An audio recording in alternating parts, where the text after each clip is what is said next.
안녕하십니까. 예배를 지나 삶으로 우리 신앙이 나아가기를 소망하며 오늘도 인사드립니다. 오늘은 토요일입니다. 4월 11일이죠. 시간이 정말 빨리 지나가는 것 같습니다. 벌써 4월도 중순이 되어서 조금 있으면 2026년도 끝이 보일 것 같은 그런 느낌이 듭니다.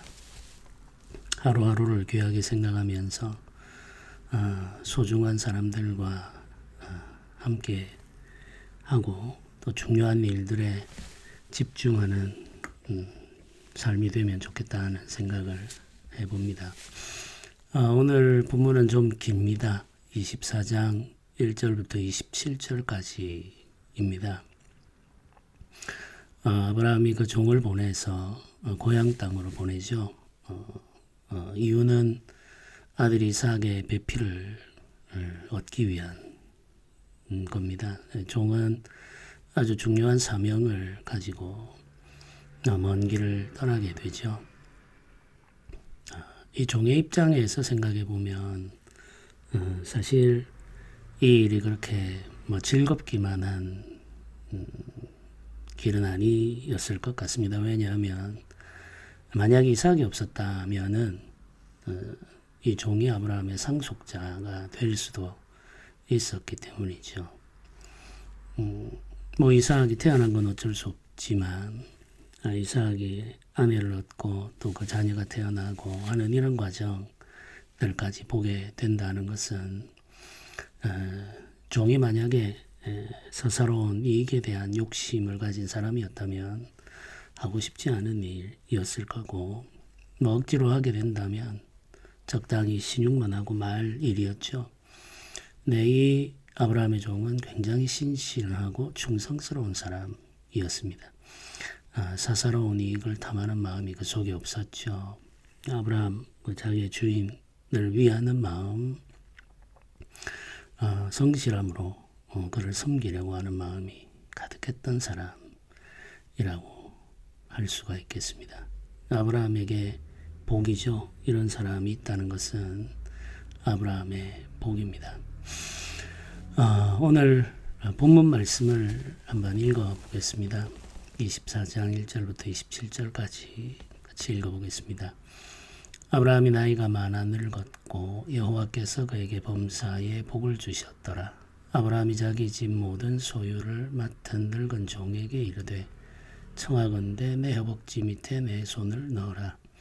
내가 너에게 하늘의 하나님 땅의 하나님이신 여호와를 가리켜 맹세하게 하노니 너는 내가 거주하는 이 지방 가나안 족속의 딸 중에서 내 아들을 위하여 아내를 택하지 말고 내 고향 내 족속에게로 가서 내 아들 이삭을 위하여 아내를 택하라.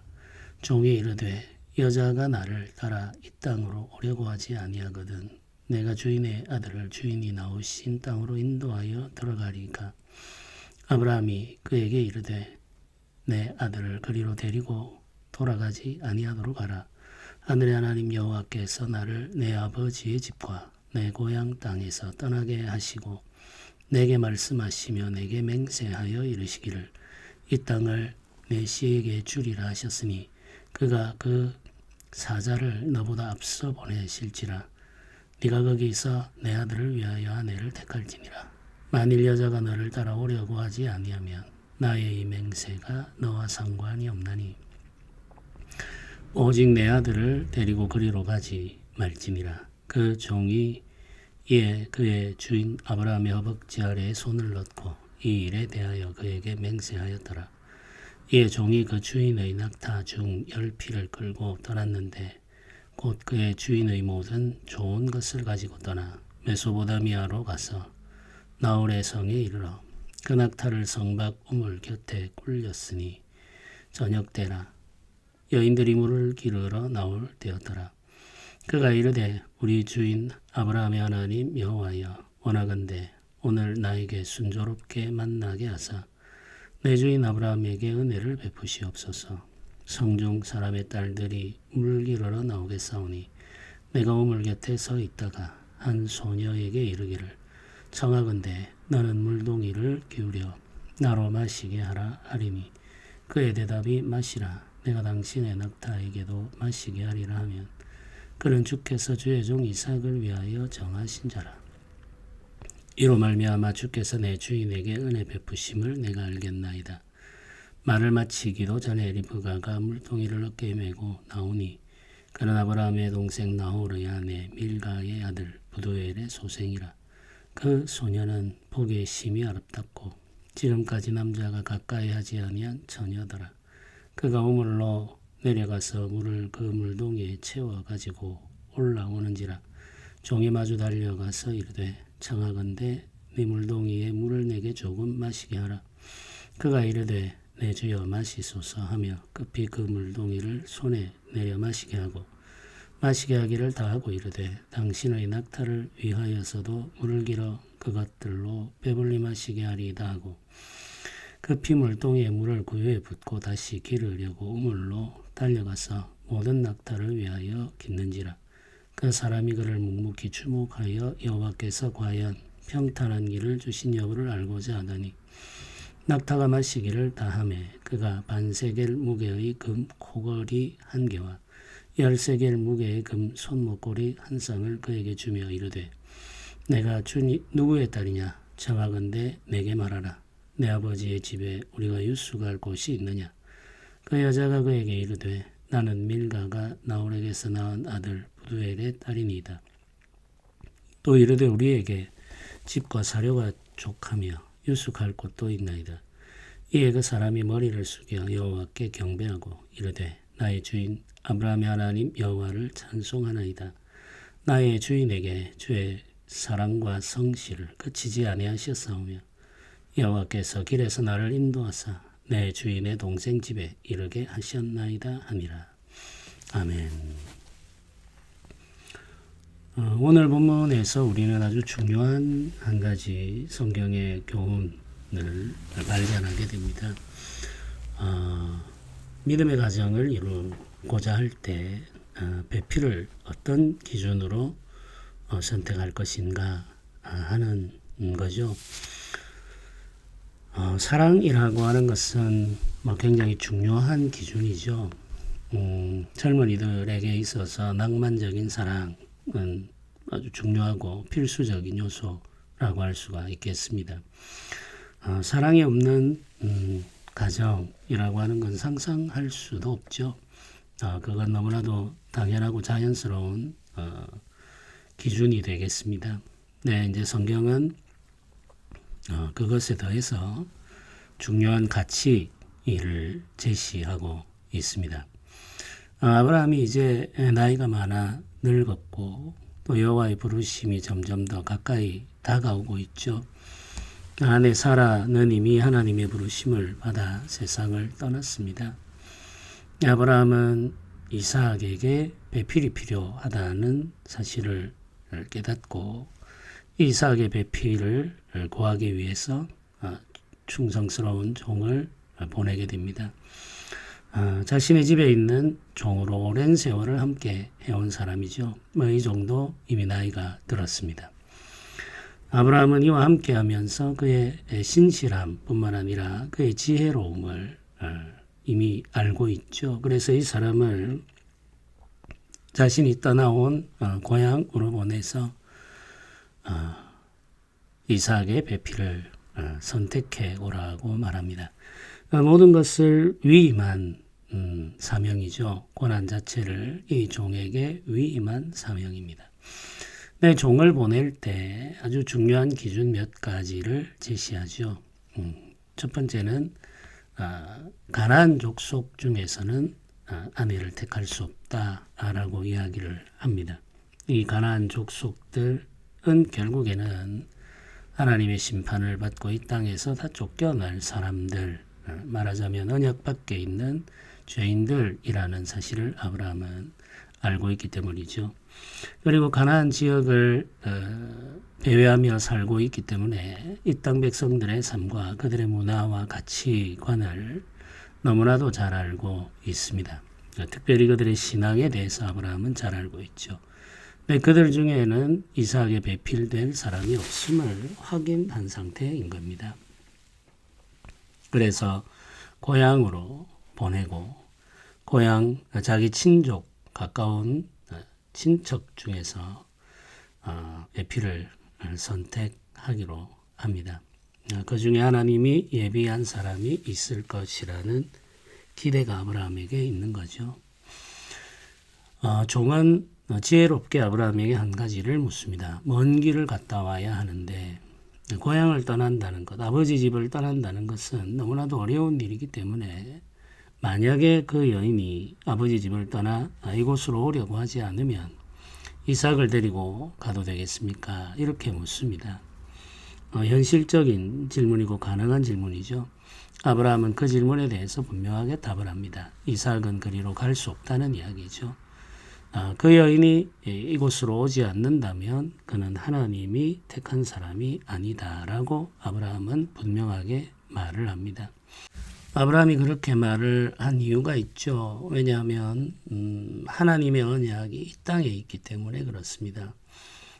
이 땅을 이삭에게 주시고 민족을 이루어서 이 땅을 차지하겠다라고 하는 것이 하나님의 약속이죠. 그래서 아브라함은 이 땅을 떠날 수가 없는 거죠. 이삭도 이 땅을 떠날 수가 없습니다. 그러니 이삭이 이 땅을 떠나서 다시 자기가 떠나온 땅으로 돌아가는 일은 있어서는 안 되는 거죠. 그래서 반드시 그 여인이 이곳으로 와야 한다고 이야기합니다. 그러니까 이것은 아브라함이 하나님의 부름을 받아 본토 친척 아비집을 떠났듯이 그 여인은 아브라함의 부름을 받아 본토 친척 아비집을 떠나야만 하는 거죠. 이 떠남이 언약 백성의 공동체를 이루는 기준이 되는 겁니다. 믿음의 가정을 이룬다고 하는 것은 이런 의미를 가지는 거죠. 이전에 우리가 살아왔던 삶으로부터 떠나와야 합니다. 그리고 언약 공동체의 회원이 되기 위해서 이전의 가치, 이전의 종교, 이전의 삶의 습관들을 버려야만 하는 거죠. 그래야 새로운 공동체의 회원이 될 수가 있기 때문에 그렇습니다. 아브라함은 아주 분명한 기준을 가지고서 이삭의 배필을 찾고 있는 거죠. 네, 이 기준을 가지고 이제 종은 길을 떠나게 됩니다. 자신이 찾고 있는 지역에 도착해 성막 우물가에 앉아서 잠시 쉬면서 이 종은 기도합니다. 하나님의 도움을 구하면서 기도하죠. 네, 이제 우물가에 앉아서 여인들이 물 기르러 오면 그들에게 물을 좀 달라고 하겠다는 거죠. 그랬을 때 자신에게 물을 길어주고 자신의 낙타들에게도 물을 길어준다면 그 여인이 하나님이 정한 배필이라고 생각하겠다라고 지금 기도를 하는 거죠. 이 기도는 어떤 우연적 사건의 일치를 통해 하나님의 뜻을 묻는 그런 기도가 아닙니다. 많은 사람들이 그런 오해를 하죠. 이 기도는 이런 의미를 가지고 있습니다. 이삭의 배필이 될 여인이 어떤 성품의 사람인지를 기준으로 해서 사람을 찾겠다 이런 의미인 거죠. 여행하는 나그네가 우물 곁에 앉아서 물을 길어달라고 부탁합니다.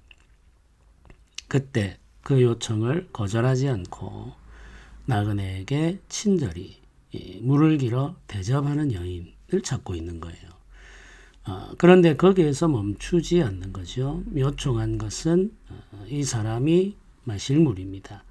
그 사람이 마실 물을 친절히 제공하고 난 다음에 요청하지도 않았던 일을 스스로 하는 사람을 찾고 있습니다. 낙타들도 지치고 목마를 테니까 그 낙타들을 위해서도 물을 길어서 대접하는 거죠. 공급하는 겁니다. 이것을 나그네를 대접하는 예절이라고 할 수가 있겠죠. 나그네를 대접하는 예절을 환대라고 표현을 했습니다.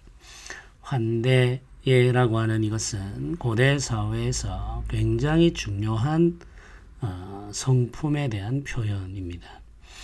나그네를 대접하는 성품, 나그네를 대접할 때 억지로 하는 것이 아니라 즐거운 마음으로 하며 그것이 마땅히 자기가 감당해야 할 의무인 것처럼 생각하고 하는 사람들, 이런 사람들을 고대 사회는 귀하게 생각했습니다.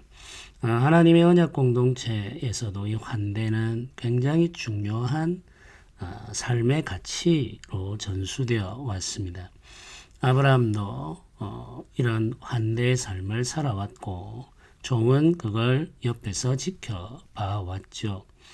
나그네들을 대접하는 것, 이것은 고대 사회가 인류 공동체를 유지하고 인류 공동체가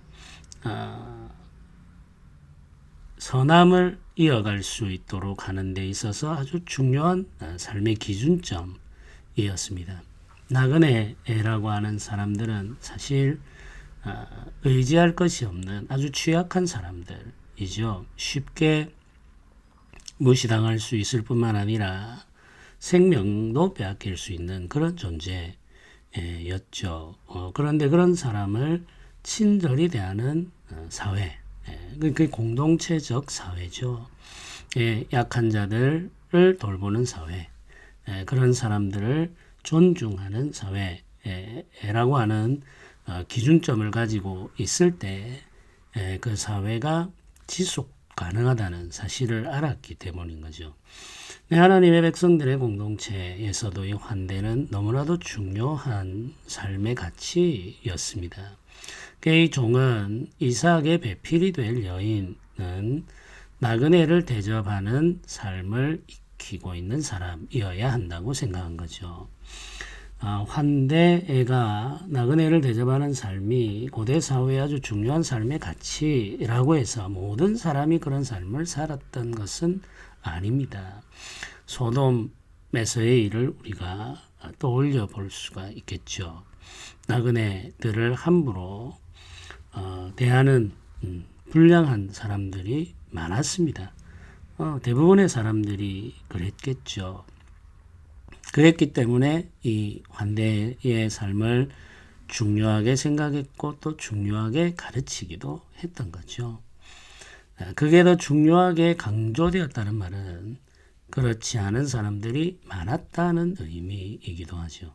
이 종은 이삭의 배필을 그 기준으로 지금 찾고 있는 겁니다. 나그네를 대접할 때 친절히 대접하고 할 수 있는 한 최선을 다해서 즐거운 마음으로 대접하는 여인을 이삭의 배필을 넣어주시면 좋겠습니다. 이렇게 지금 기도하면서 기다리고 있는 거죠. 근데 딱 그와 맞는 사람을 만나게 되죠. 우물가에 앉아서 물 길어 오는 소녀들을 봅니다. 물을 좀 달라 부탁하자 물을 길어 주고 또 물을 길어 낙타들에게도 줍니다. 자원하여 하는 일이죠. 하나를 부탁했는데 열을 내어주는 사람이라고 할 수가 있겠습니다. 피곤한 일이죠. 사실 물 길러 온다는 것은 피곤한 일이고 귀찮은 일이죠. 근데 가족들을 위해 물을 길러 오는 것도 힘든데 나그네를 위해 알지도 못하는 사람, 다시 만날 가능성도 없는 이런 사람들을 위해서 수고로 일한다는 것은 굉장히 힘든 일입니다. 아무나 쉽게 할 수 있는 일이 아니죠. 리브가가 그 일을 하게 된 거죠. 이제 이 종이 그 여인이 하는 일을 보고는 하나님께서 자신을 인도하시고 선한 길을 주셨다라고 확신하면서 그 여인에게 추가로 뭔가를 묻습니다. 오늘 밤을 보내야 하는데 너희 집에 내가 머물 곳이 있겠느냐. 이 여인은 자기 집으로 이 사람을 초대하여 드리게 됩니다. 우리 집에 머물 곳이 있고 당신의 낙타가 먹을 것도 있다 라고 말하면서 자신의 집으로 이 나그네를 초대하죠. 이게 바로 환대하는 것입니다. 여기서 리브가가 즉시 이 나그네에게 답을 했다는 것이 중요합니다. 무슨 말이냐면은 제가 아버지에게 여쭤보겠습니다. 이렇게 허락을 구하지 않았다는 거죠. 그러면 왜 허락을 구하지 않았을까요? 자신이 직접 그 자리에서 곧바로 있습니다. 우리 집으로 오시면 됩니다. 라고 말했을까요? 그건 그 리브가의 가정이 항상 그런 삶을 살아왔다는 의미인 거죠. 나그네를 대접하는 것이 그 집에서는 자연스러운 일이었기 때문에 리브가는 아버지의 동의를, 허락을 구할 필요가 없는 거죠. 아버지의 의견을 물을 이유가 없는 겁니다. 너무나도 당연하게 해야 할 일이라고 생각을 했기 때문에 즉시 답을 할 수가 있었던 거죠. 이 종은 이제 이런 상황에서 하나님을 찬송하게 됩니다. 나의 주인 아브라함의 하나님 여호와를 찬송하나이다. 나의 주인에게 주의 사랑과 성실을 그치지 아니하셨사오며 여호와께서 길에서 나를 인도하사 내 주인의 동생 집에 이르게 하셨나이다. 이렇게 찬양을 올려 드립니다. 굉장히 신중하게 사람을 선택하고 아주 분명한 기준을 가지고 사람을 찾죠. 이게 이 종이 가지고 있는 지혜입니다. 우리가 사람을 선택한다는 것, 배필을 선택한다는 건 굉장히 중요한 일이죠. 평생의 삶의 질을 결정하는 데 있어서 가장 중요한 것이 배필을 결정하는 일입니다. 교회가 일꾼을 선택하는 일도 마찬가지라고 할 수가 있겠습니다. 중요한 일을 맡기는 사람을 선택하는 것, 굉장히 신중하게 해야 할 일이죠. 그럴 때 우리는 어떤 기준을 가지고 해야 될까요? 배필을 정할 때 가장 중요하게 보아야 할 것은 그 사람의 인격, 성품입니다. 그 사람의 성품, 그리고 평소에 그가 살아가는 삶, 사람을 대하는 태도, 이런 것들이 너무나도 중요하다는 거죠. 그게 본질적인 요소라고 할 수가 있겠습니다. 교회 일꾼들도 마찬가지죠. 사회적인 조건들, 이런 것들은 사실 교회에서는 중요하지가 않습니다. 중요한 것은 그가 가지고 있는 신앙과 인격, 그리고 평소의 삶의 태도입니다. 우리는 함께 하면서 평소에 그 사람의 삶의 태도를 이미 알고 있습니다. 중요한 순간에 어떤 말을 하고 어떤 결정을 하고 어떤 태도로 임하는지를 알고 있죠. 그래서 직분자가 될 수 있는 후보자의 자격 중에는 그 교회에 등록하여 출석한 연수가 포함이 되죠. 최소 2년 이상 혹은 3년 이상의 시간을 보낸 사람이어야 됩니다. 왜 그런 기준을 둘까요? 그건 그 세월 동안 그 사람을 알아가기 위해서인 거죠. 알아가기 위해서입니다. 2년, 3년 정도의 시간이 지나면 그 사람이 어떤 사람인지 우리가 알게 되죠. 이의 성품과 인격도 드러나게 되고 중요한 순간에 그가 어떤 말과 행동을 하는지도 다 드러나게 됩니다. 짧은 시간 동안에는 감추고 또 가면을 쓰고 속이고 할 수 있을지도 모르죠. 그러나 2, 3년 정도 시간이 지나면 다 알게 되죠. 그게 이제 기준이라는 겁니다. 그게 기준. 신앙이 어떤가? 성품과 인격이 어떤가? 이 사람이 사람을 대하는 태도가 어떤가? 이걸 중요한 기준으로 생각하고 배필을 정하고 또 일꾼을 정해야 됩니다. 그래서 결혼할 사람 배필을 정할 때에도 사계절을 지나보고 결정을 하라 이런 이야기를 하기도 하죠. 사계절을 지나보라는 말은 최소 1년은 지나보라는 이야기입니다. 다양한 환경과 상황 속에서 사람을 지켜보는 시간이 필요하다는 거죠. 그래야 그 사람을 알 수 있기 때문에 그렇습니다. 물론 뭐 전부는 알 수 없죠. 전부는 알 수 없죠. 그런데 그 사람이 어떤 신앙의 사람이며 어떤 인격의 사람인지는 알 수 있다는 거죠. 그 최소한의 정보를 확인하는 시간이 사계절이라고 이야기하는 거죠. 세상적인 기준을 앞세워서 사람을 선택하게 되면 불행한 결과에 도달할 가능성은 훨씬 더 커집니다. 뭐 조건 중요하죠. 어느 정도의 재산을 가지고 있고 어떤 직업을 가지고 있고 뭐 이런 조건도 완전히 무시할 수는 없습니다. 우리는 이 현실의 세계 속에 살아가야 하기 때문이죠. 그러나 그 현실적인 조건이라고 하는 것은 변화가 굉장히 많은 것입니다. 지금 많다고 해서 나중에도 많다는 보장을 할 수가 없어요. 지금 없다고 해서 나중에도 없을 것이라고 단정할 수도 없죠. 그러나 현실적인 조건들은 계속해서 변할 수 있지만 그 사람이 가지고 있는 신앙과 인격은 잘 변하지 않습니다. 우리는 변하지 않는 것에 투자하는 것이 지혜라는 사실을 알고